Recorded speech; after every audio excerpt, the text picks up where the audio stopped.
Hello everyone, வேறு எப்படி இருக்கீங்க? இந்த வீடியோவில் நமக்கு சிம்பிளாக கத்திரிக்காய் தொக்கு எப்படி பண்ணுறதுன்னு பார்க்க போகிறோம்.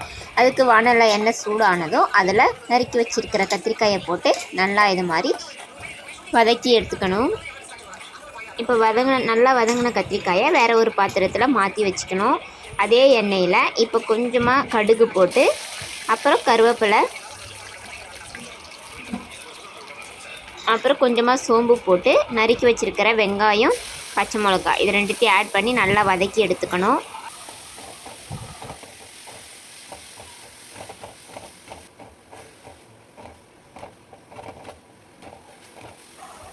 வெங்காயம் நல்லா வதங்கி வந்ததும் அது கூட நம்ம அரைச்சி வச்சுருக்கிற தக்காளியை ஆட் பண்ணிக்கணும்.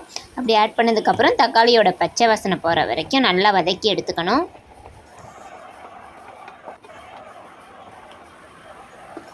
இப்போது தக்காளியும் வெங்காயமும் நல்லா வதங்கி வந்துருச்சு. வெங்காயமும் தக்காளியும் நல்லா ஒன்று சேர வதங்கி வந்ததும் அது கூட நம்ம தொக்குக்கு தேவையான மிளகாத்தூள், மஞ்சத்தூள், கரம் மசாலா இது எல்லாத்தையும் சேர்த்து இது கூட தொக்குக்கு தேவையான உப்பையும் ஆட் பண்ணி நல்லா வதக்கி எடுத்துக்கணும். இந்த மசாலாவோட பச்சை வாசனை போகிற அளவுக்கு நல்லா வதக்கி எடுத்துக்கணும்.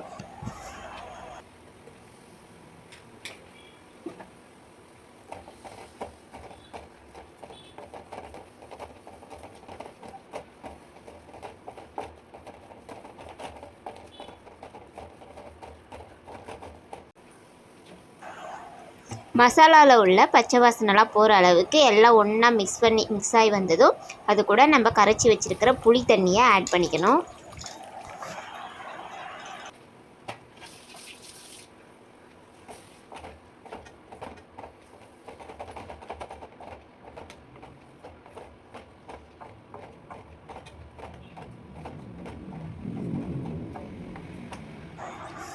புளி தண்ணியை நல்லா மிக்ஸ் பண்ணி விட்டுட்டு இப்போ தொக்குக்கு தேவையான தண்ணியை ஆட் பண்ணி நல்லா கொதி வர்ற வரைக்கும் வெயிட் பண்ணணும்.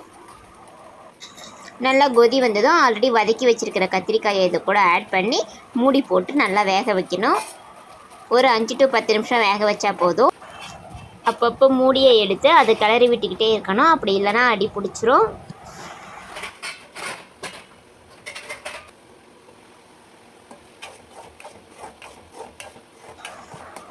கடைசியாக இறக்கும்போது கொஞ்சமாக வெல்லம் சேர்த்து நல்லா மிக்ஸ் பண்ணி இறக்குனீங்கன்னா ரொம்ப சுவையான டேஸ்டியான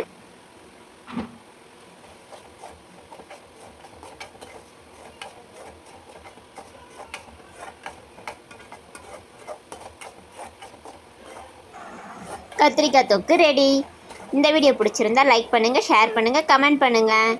அடுத்த வீடியோவில் மீட் பண்ணலாம். டாடா, பாய்.